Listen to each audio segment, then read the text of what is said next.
నందమూరి తారక రామారావు ఆంధ్ర రాష్ట్ర రాజకీయాల్లో ఒక ప్రభంజనం. తెలుగుదేశం పార్టీ ఏర్పాటు చేసి 9 నెలల్లోనే అధికారం చేపట్టి చరిత్ర సృష్టించారు ఎన్టీఆర్.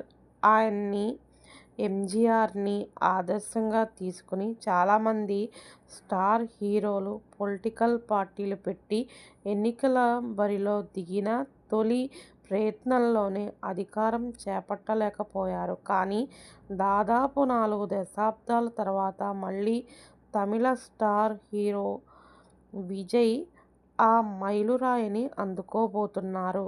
ఆయన టీవీకే పార్టీ పెట్టి 2 ఏళ్లయింది. తొలిసారిగా అసెంబ్లీ ఎన్నికల్లో ఎలాంటి పొత్తు లేకుండా అన్ని స్థానాల్లో పోటీకి దిగారు.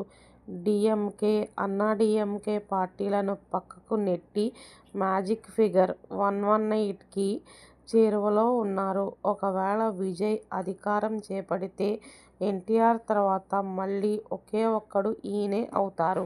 చిరంజీవి, విజయకాంత్, కమల్హాసన్ మొదటి ప్రయత్నంలో ప్రభావం చూపినా అధికారం అందుకోలేకపోయారు. కానీ నేటి ట్రెండ్ ప్రకారం విజయ్ ఆ అసాధ్యాన్ని సుసాధ్యం చేసే దిశగా దూసుకు వెళ్తున్నారు.